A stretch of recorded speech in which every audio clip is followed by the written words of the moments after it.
Hi everyone, my name is Anne. I'm a second year International Relations and History student. Today I'm going to be explaining why it's so difficult for the UN to end the war in Yemen. I'll start off by talking about what the UN is and how it functions. So the UN is an international organization that was created in 1945 after World War II in order to maintain international peace and security. The UN Security Council has 5 permanent members. It has the US, UK, Russia, France, and China. These countries have veto power over any resolution.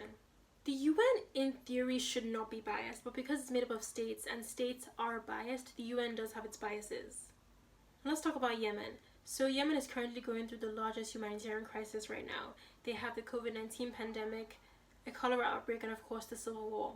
The civil war began in 2011 during the Arab Spring protests. These were supposed to be pro-democracy protests to really bring real change to the Arab world.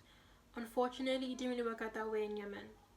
They were able to get rid of their former president Saleh and replace him with their new president Hadi, but his government was very weak, and while he was in power, lots of economic conditions got so much worse, and this led to the rise of lots of opposition groups around Yemen, with the biggest being the Houthi rebels. As the war went on, Saudi Arabia got involved in support of Hadi's government and have since then been leading airstrikes all over the country. They currently have air superiority in Yemen and are actually funded by the US, UK, and France. They get also their planes, their state-of-the-art warplanes from the US and the UK. So why can't the UN just end the war in Yemen?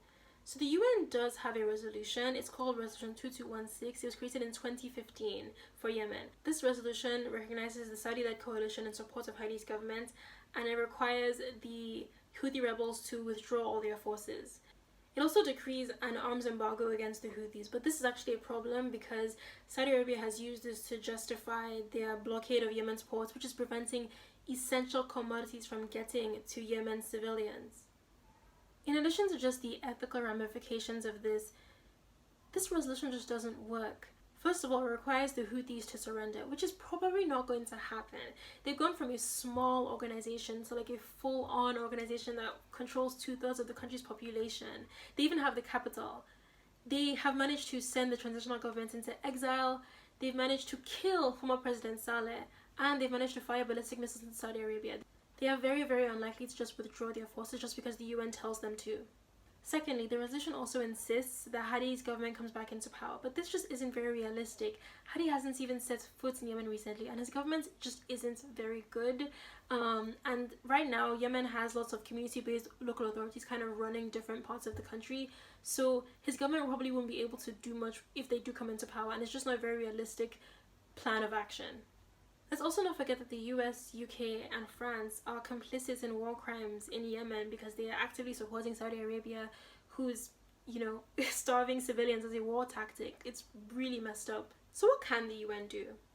The UN, first of all, needs to actively change the way that they are viewing this conflict. They only recognize 2 parties right now, Hadi's government and the Houthi rebels, but it's so much more complex than that. There are so many political entities across Yemen, and they need to address all of these different concerns in order to actually forge a way into ending this war. The UK could also play a very substantial role here because they are currently the pen holder for Yemen at the UN Security Council, meaning that they have the power to draft Security Council actions for Yemen.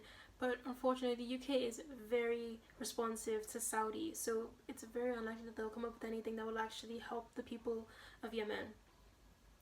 All in all, it's a very complex situation, and there's a lot of work that needs to be done, but in the meantime, if you want to find out more about it, I will link some resources down below. I will also link ways you can help out and donate down below, because even though maybe we can't end the war ourselves, we can at least help out and do what we can for now.